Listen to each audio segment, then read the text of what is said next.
This is JSA TV, the newsroom for tech and telecom and data center professionals. I'm Dean Perrine at JSA, and we are coming to you live, that's right, live from Fort Lauderdale, Florida at MetroConnect 2023. And I am here with my new friend, Mr. Dan Watts. Dan is the Chief Operating Officer at Segra. Dan, welcome to JSA TV. Thank you, Dean. Pleasure to be here. Thank you very much. And so for our viewers that don't already know, why don't you tell them a little bit about Segra? Sure. Segra is a technology provider. We have about 30,000 route miles of fiber spanning the eastern seaboard from Augusta, Georgia, all the way through parts of Pennsylvania. Mhm. So with a real concentration in the Carolinas, North and South Carolina, at West Virginia and Virginia.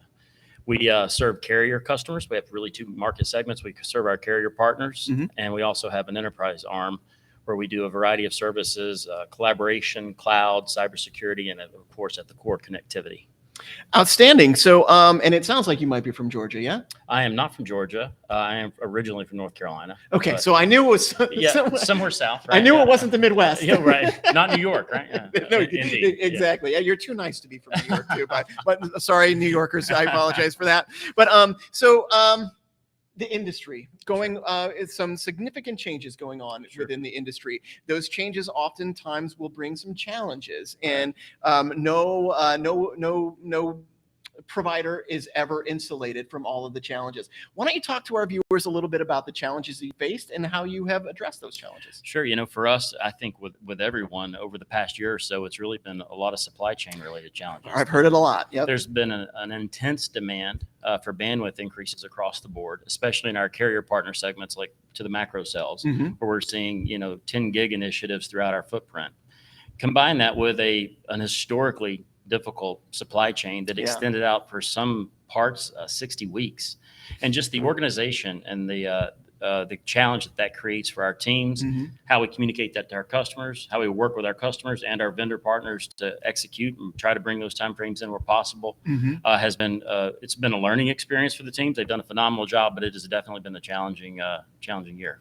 Yeah, I'm sure. And it sounds like that you are meeting and addressing those challenges head on. Yeah, we are. Yeah. So, we've had great partners on both sides, both our carrier partners who we sell to and our suppliers who sell to us. And really for us, it's all about transparent communication, making sure that everyone has access to the same information, and then working together to determine where the priorities should exist and how we can best go serve our customers by pulling in parts where possible, and where you can't, I think you just, you work together to try to find other solutions and craft other alternatives. It seems like a no-brainer.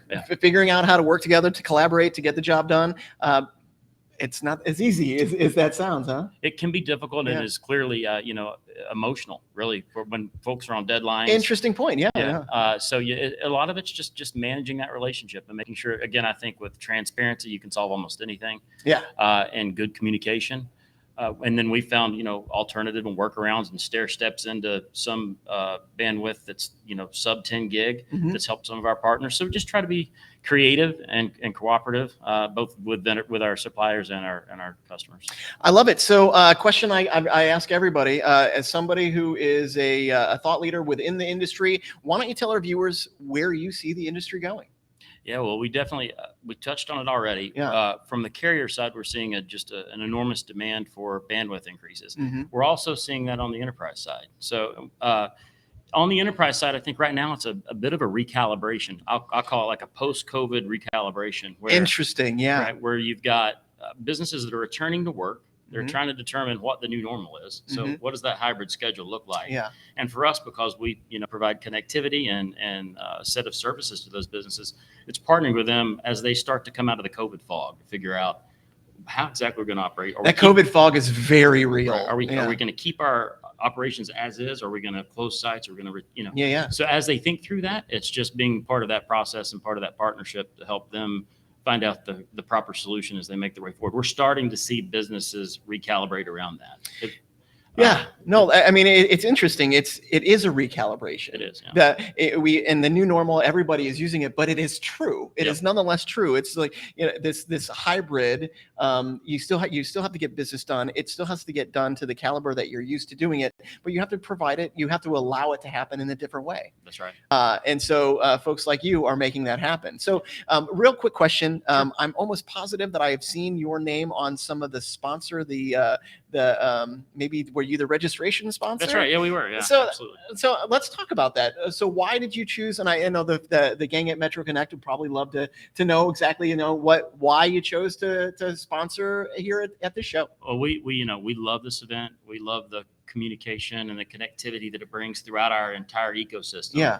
It feels like a big reunion every year. It does, yeah. And so we just, we like to be part of that. We of course want to get our brand out there and get it and have it elevated in the market so that folks know who we are and what we do and how we can partner with them. But yeah, we're just proud to be part of this ecosystem and super excited to be here again this year. Yeah, me too. This is the first one that I've been back to in about 3 years, and it is so great to see everybody. Yeah, and it really is. And thank you very much for being here. We appreciate it. Absolutely, it's a pleasure. Okay, you got it. And thank you, viewers, for being with us today on JSA TV. We'll see you soon.